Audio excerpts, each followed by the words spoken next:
Hi, welcome back. This is Father-Offspring Interviews, episode 10. We're jumping right in. So, our first question this episode is from Anthony from the UK, who asks, have you reduced humans to nothing but clockwork? Complicated clockwork, inconceivably complicated clockwork, but yeah, I think that's kind of the whole point. We're biological machines, just like every other organism out there. And just as people start getting all like worked up about that, saying, "Oh, that's so dehumanizing," when we're considering people doing damaging things and such is so dehumanizing to just turn them into machines. I think that's a whole lot better than sermonizing them into being sinners. Okay, so a number of people have been asking sort of similar questions about free will and parenting. Sort of one that summed it up was since there's no free will and praise does not make too much sense, how do we use this knowledge to raise our offspring so they don't become key pressing pigeons? Well, key pressing pigeons. How about just in a broader sense, how do we get kids to incorporate the fact that there's no free will, that praise and blame make no sense, as entitlement makes no sense? How do we get our kids to do that? And the answer is I have no idea. I'm spending a lot of time thinking about that. Because, for one thing, if you're doing a good job as a parent, you raise your child to take responsibility for what they do. Parentheses, they chose to do whatever, they exercised free will, there's culpability, and that's obviously like out the window. But in terms of raising them, nonetheless, responsibility, you get rid of the whole criminal justice system, retribution, all of that. There's still a whole phase where you got to find out what happened, who did what, who is responsible in a purely mechanical sense. So, we're still going to have to raise kids that way. But I think getting at this whole, like, there's no free will, how do we turn out to be the sort of person we are? I think what you have to hammer into kids, and where my puzzlement is at this point, is how one effectively hammers in. But sort of two things. One is you look at somebody else who is doing something upsetting, something different, something novel and threatening, something, and just become a sort of reflex for kids to be trained to think, how did that person become who they are? And implicit in that is, what are all the ways in which their world has been completely different from mine? And of course, what's often running through that is the ways in which their world has been less privileged than mine. But just in the face of differences, how'd they wind up being such a different person? And I think the second thing going along with that is what we do with praising kids, with other people doing so, is there's got to be this transition from, okay, neurotic parents know there's a difference between, you don't say to your kid, "Ooh, you did such a good job, you must be so smart." You're supposed to say, "Ooh, you did such a good job, you must have worked so hard and grow that prefrontal cortex." But both of those are incompatible with the sense of there being no free will. What we have to transition to is someone does something wonderfully nice for you, and you say to them, "I am so grateful that you happen to turn out to be the sort of person who was kind to me just now." And where, if kids are hearing that, describing their good acts as well, I think what that begins to inculcate is a sense of, well, yeah, I guess I'm grateful that I happen to turn out to be the sort of person I am. So I think the how they turn out to be is how you teach kids what to do with not judging people in a world in which there's no free will. And the, ooh, I'm so grateful that I turned out to be this sort of person, is one dealing with, like, trying to nip a sort of social Darwinist meritocracy in the bud. I think it's interesting. This has come up a number of times is the difference between praise in the way that we think of it societally and praise in the context of like positive reinforcement style praise, or right, and that is still a useful system, but it's reshaping what the word praise means. Which is great you brought that up because I should have mentioned that. Thank you. Yeah, there's no room for praise, there's no room for blame, punishment, reward, any of that stuff as virtues in and of themselves, as ends in and of themselves, but they remain fantastic sort of instrumental tools. So, yes, that's definitely part of the landscape. Okay, Amit from India asks, why does Dr. Roberts say, "Oh God, oh Lord," when he is an atheist? Because either I'm secretly devout or I'm just a creature of my place and time, and you incorporate certain like habitual mannerisms and stuff. For example, I never say this, but if I were the sort of person who, when caught off guard, would say, "Geez, Louise," um, I have no Louise in mind. I have no notion of Jesus, and is Louise connect? Yeah, you just figure of speech. Okay, so now we have sort of two questions concerning the war in Ukraine. So first, Yanuin from Mexico/Poland says, so I currently live in Poland, and as is known, there's a war in Ukraine, our neighboring country. It's reported that more than 2 million Ukrainians, mainly women and children, have emigrated to Poland. My question is, what changes are expected in 1 to 2 generations from a biological and genetic perspective among the descendants of those who experienced the war? And so then relatedly, we have a question from Maxime, who is in Kyiv currently, who asks, how do you advise me to perceive my enemies, the Russians, who attacked my motherland and killed thousands of people, if I understand that they are what their genes and environment made them, but it is very likely that I will be drafted to kill them? Could my beliefs get in the way of my survival and need to be changed so I don't go insane? Or can you imagine being able to understand and empathize with your enemies while simultaneously mercilessly taking their lives? Whoa, well, those are two brutally heavy duty questions. The first one conveniently brings us back to like, how do you raise kids? How do you raise kids in a world of trauma and deprivation and bombs dropping on you? And that's certainly relevant, not just to Ukraine, but another corner of the planet right now. It's interesting. Early in the Ukrainian war, I was doing a whole bunch of like remote podcast teaching things with military psychiatrists in Ukraine about trauma and stress and about psychiatrists in the general population. And you go through, okay, how do we handle combat trauma and what's it doing to the brain? And at the end of it, what all these folks would get around to asking is, what's this doing to our kids? How much is this screwing them up? And I think very tragically, the answer is it's having a pretty bad impact.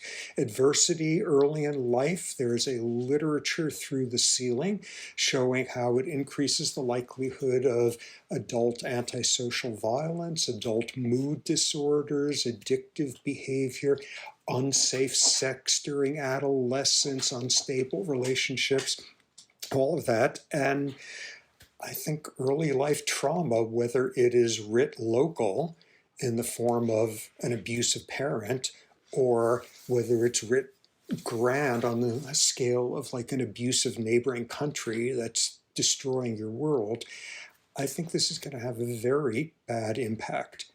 Amid that, individual differences, there are ways to intervene, there's modifying variables. Coming out the other end of this with stability and social support and all that sort of thing is obviously a good thing.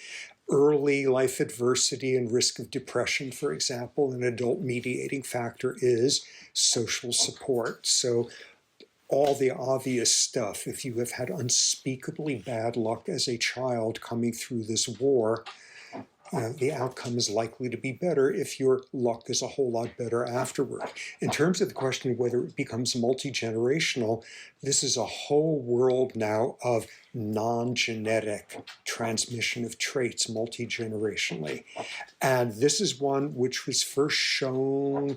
Descendants of Holocaust survivors have epigenetic changes in aspects of how their bodies work, and essentially along the lines of vulnerability that winds up being a milder version of what hellish experience induced in your parent or grandparent generation.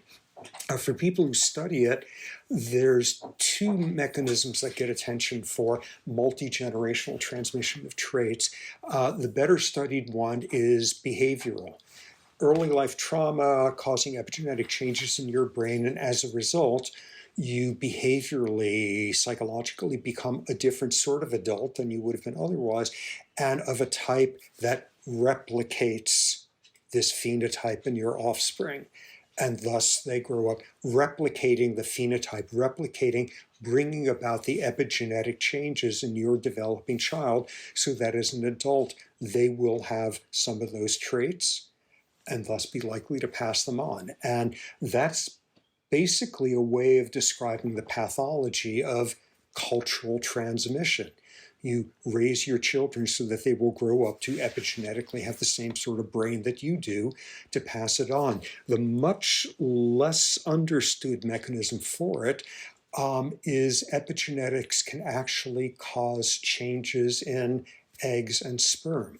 Dogma used to be that epigenetic markers would be deleted, say, when forming those cells, and more it's clear that a certain amount of those can be transmitted that way. So, early life trauma, changing your brain in a way that we understand epigenetically, potentially lifelong, not inevitably if you luck out with the right interventions, potentially multi-generational through both behavioral mechanisms and, as we see increasingly, actual transmission of epigenetic traits via sperm and egg. Okay, so that's terrible news, which transitions us to the next question from Kiev, which is just as horrible. Which is, okay, there's no free will, and so blame makes no sense. How am I supposed to sort of reconcile this in a world in which monstrous damage is being done to an innocent country by an invader? In which, in the case of this particular person, they may well wind up being, in the front lines, having to try to kill one of these people. What do you do with this? This is like immensely difficult. What we know at this point is there's all sorts of heartwarming ways in which you see in old age ex-enemies will reconcile, and there are some incredibly moving examples of that.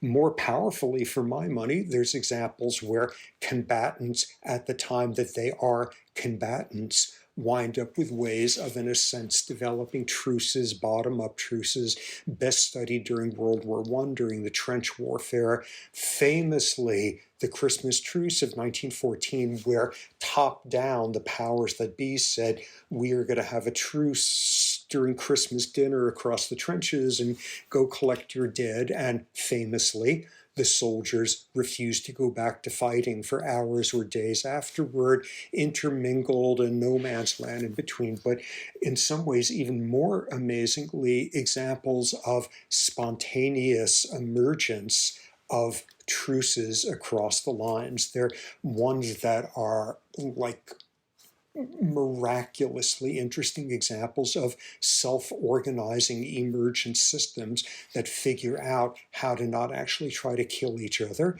And that's phenomenal, but in retrospect, a whole lot of it had to do with shared religion. This was predominantly British and German Protestant groups, stable trench lines. So for weeks and weeks, you hear the enemy guy on the other side, who sings the same song every morning while they're all like shaving, and they become humans. They become real to you. An ironic piece of it, documented, is that a lot of the time when like the Germans and the British troops were fraternizing across the trenches, they were often saying, this is ridiculous, we're fighting each other, we should both be fighting the French, those damn French traditional enemies of both. Okay, so that's great, but amid that, sort of what do you begin to see? How do you start seeing the person on the other side as like a human rather than an enemy?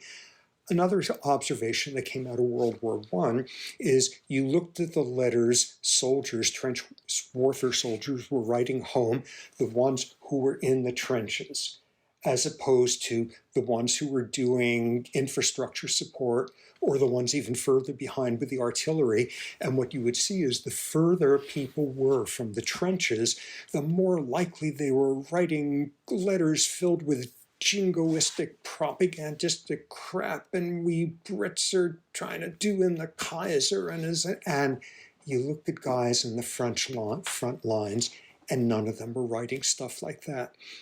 And in fact, you got soldiers there explicitly writing, I'm so damn tired of hearing about propagandas about the Kaiser or the Prime Minister in England, all of that.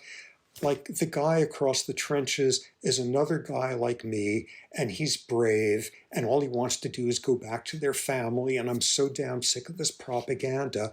And in lots of ways, if you were fighting in the trenches, you and the guys on the other side were aligned in at least two fundamental ways. That you were aligned because you were hungry and lice and rats and freezing and all of that, and that became the common enemy.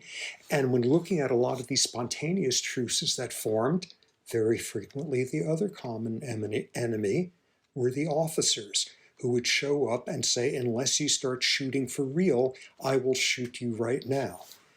Who's an us, who's a them? And for people in the trenches, thems were the damn rats eating your food, or the damn officers trying to break up the spontaneous truces you had formed. Okay, so all of that in the context now of a very different type of fighting, trench warfare, even though some of that in southeastern Ukraine was a feature during the first couple of winters of the war. You see some very revealing stuff. There's this military historian, David Grossman, who wrote a really powerful, really moving book called On Killing. He is now long career as a colonel in the military, and now he's a professor of military history at West Point, and documenting how easy is it for people to kill somebody else in battle, and showing through fatality statistics, wound statistics as to whether or not soldiers fired their guns in battle, things of that sort. What you see is people in the back lines out operating artillery 20 miles back have zero problems doing that. People on naval ships, people dropping bombs from 10,000 feet, that sort of thing. And as you get closer and closer to the front lines, you see more inhibition of people actually killing the enemy, more circumstances in which people's guns misfire, things of that sort. And what you finally see, the biggest inhibitions in warfare was hand-to-hand combat. You're not shooting somebody even from 10 feet away. You are trying to run a bayonet through their stomach. And that's where you see the most inhibitions about it. That's where you see some of the highest rates of combat trauma, PTSD. And what we now know from drone operators, it's not just the trauma of somebody trying to kill you, it's the trauma of you trying to do that to a fellow human being. And if you can see their eyes and their facial expression, it is a whole different experience than dropping a bomb. What Grossman then spends a lot of time on is essentially reviewing the history of military strategy of desensitizing soldiers to doing that, to turning it into a video game, to turning it into where they are so different from us, they hardly count as the same species, or they are not a whole lot different from a bunch of pixels on this video game that we trained you on, trying to counter that tendency. And that has been a feature of militaries all along. Okay, nonetheless, you're sitting there and it's your country that's been invaded and you're in there fighting, and, you know, ridiculous, fatuous nonsense like damaging people only become that way because they were damaged gets you only so far. The knowledge that an awful lot of these Russian soldiers are doing this to have gotten out of prison or were drafted and disproportionately in Russia, apparently, from some of the more minority-filled republics out in the boondocks, showing some real Slavic sort of chauvinism there, or very often because you're poor and this is going to help you support your family. We're taking orders and all of that. I don't know how much that can get you to, they had no control over this. They turned out this way because of things they had no control over. I don't know how far that can get. I sure don't know how far the knowledge that 50 years from now or Christmas dinner next year from now, we may find a way to see the humanity in each other. And the following their or just following orders won't get you past the problem that you got to have the same exact thinking with respect to Putin. It's not by chance that he somehow became the person that he is. How to reconcile that with the fact that you may be asked at points to try to kill somebody with your hands at close distance, seeing their eyes, finding the pictures of their loved ones stuffed in their pockets when you're going through their corpse afterward. How you do that, I sure as hell don't know. And anything I would have to say about that, like, borders on the offensive insofar as I'm sitting here in my home looking at my child who's safe and who I love and with my wife nearby and knowing, yeah, I'm sitting here and spouting off crap about this. Like, for people who are actually experiencing this, I do not know how you reconcile those different human propensities without being shredded by it. Okay, so for our final question of the episode, which feels sort of like an appropriate summary here, Trevor from Dallas asks, what are humans doing? Trevor from Dallas. I have no idea. How about this? If you figure out the answer, come on in and you could take this over because you're way ahead of me on that sort of insight. Um, and that brings us to the end of episode 10. So, as always, keep submitting your questions at the form found in the Instagram story highlight and bio or the YouTube video description. I am Offspring Share Sapolsky, and thank you for your continued support of science and the beard.